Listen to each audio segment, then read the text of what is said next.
Satu kali ada seorang guru sekolah dasar, dia tengah mengajar para murid-muridnya. Kemudian dia mengajukan satu pertanyaan kepada anak-anak muridnya. Anak-anak, menurut kalian, siapa Tuhan itu? Lalu satu demi satu, anak-anak murid itu menjawab pertanyaan ibu guru ini tentang siapa Tuhan, sesuai dengan gambaran yang mereka punya masing-masing. Seorang anak yang ayahnya seorang hakim, dia berkata, Tuhan itu seperti hakim, Bu.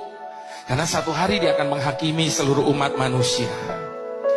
Anak yang lain yang ayahnya seorang dokter, dia berkata, Tuhan itu seperti dokter, Bu. Karena dia sanggup menyembuhkan segala sakit penyakit. Anak yang lain yang ayahnya seorang konglomerat, dia berkata, Tuhan itu seperti konglomerat, Bu. Karena dia sanggup memberikan apa saja kepada setiap orang yang meminta kepadanya.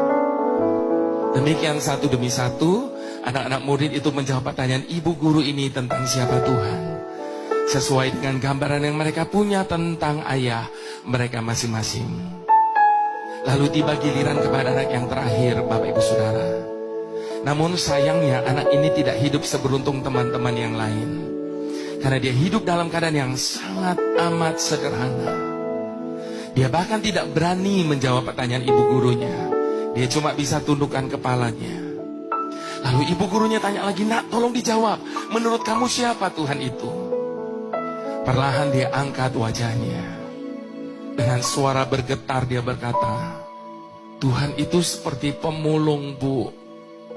Serempak satu kelas menjadi riuh oleh karena jawaban dari anak ini. Lalu ibu guru itu tanya lagi, kenapa kamu samakan Tuhan dengan pemulung, Nak? Sambil menitikan air mata, anak itu berkata, pemulung memungut sesuatu yang tidak berguna, membersihkannya, dan menjadikannya sesuatu yang berguna. Satu kelas yang tadinya riuh mendadak menjadi hening. Lalu sambil menangis anak itu berkata, demikian dengan hidup saya, Bu.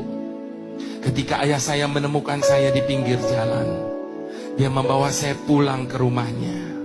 Dia mengasuh saya, dia mendidik saya, sampai saya bisa sekolah di tempat ini. Saya tidak tahu bagaimana hidup saya hari ini kalau waktu itu ayah saya tidak memungut saya dari jalanan. Ibu guru menangis, dia peluk anak itu. Satu kelas yang tadinya hening mulai terdengar isak tangis di setiap kursi. Bapak Ibu Saudara, sebagaimana halnya anak ini, demikian juga dengan hidup saya. Saya tidak tahu bagaimana hidup saya hari ini kalau Tuhan tidak memungut saya. Oleh